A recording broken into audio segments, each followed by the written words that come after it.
What's up, everybody? Warsaw's Finest back with you again on this warm spring afternoon. It's beautiful out here too, green everywhere here in North Carolina. But we're gonna get back to what I have been discussing with you recently about my feelings on leaving the religion. I have been talking to you about how I felt anger and how anger played a role in my life as I left the religion, and how I was so angry at how I felt like I had wasted so much of my life on religion and in that misunderstanding. But today I'm going to talk to you a little bit on how that turned into sadness. And that sadness stemmed from me now understanding that there were other people still stuck in the same, cycle of religion. And at first, this sadness was a sadness for generally all religious people.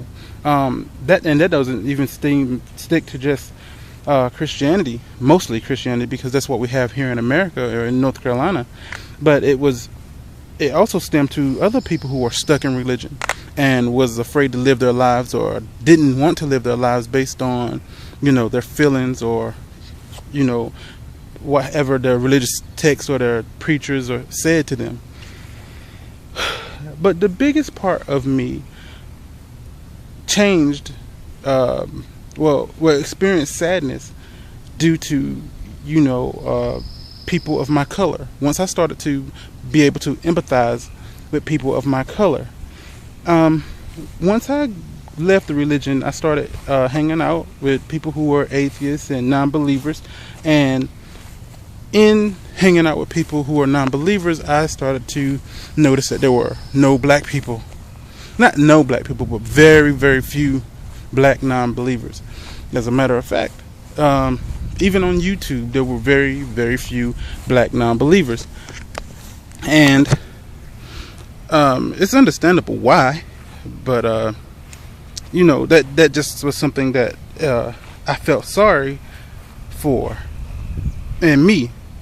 Now, moving on, around this time, the Trayvon Martin issue happened. And when the Trayvon Martin situation happened, it changed my life, really. I began to see, I don't want to necessarily compare Trayvon Martin to Emmett Till, because the situation isn't quite the same, but I can understand, or I can see that in there being a racially motivated purpose to his situation, then I can understand it better. I hope I'm not making I hope I'm making sense here. But moving along, I had never been a person who felt that he had to take up the plight of the African American fight, and I started to understand that black Americans had issues in this country that stem way beyond the fact that, any of the stereotypes of laziness or any of that kind of stuff. There are real issues here that set minorities, not just blacks, on a step below. But that's for another time, and another video, if you will. I'm still not here for that kind of thing, but this situation led me to understand a little bit more about my heritage and people of similar color. And this made my sadness even greater, because I understand that blacks have an issue here in America with getting ahead and, making it.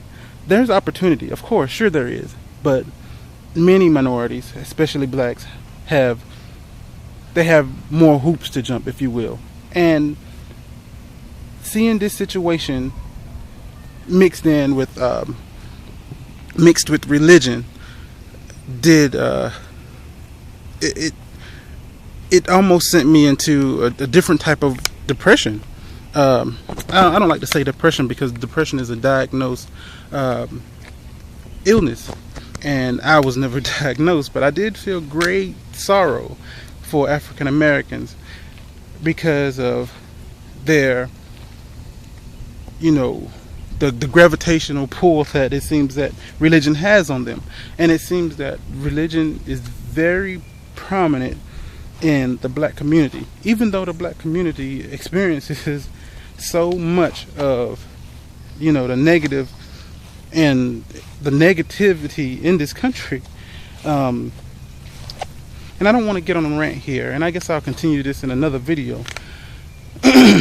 But the sadness went from being sad for religious people to being sad for African Americans, because I think about slavery and where religion came from for the black American, or the slaves still, or the people still in Africa more specifically, and it just breaks my heart that they now in the 21st century are still slaves to religion. I'll talk about this a little bit more next time. Of course, like any time, if you have anything that you would like to share or add to or critique me, you know how to hit me up on YouTube or make a video, and I'll check it out and we can have a discussion like that. Until next time, peace.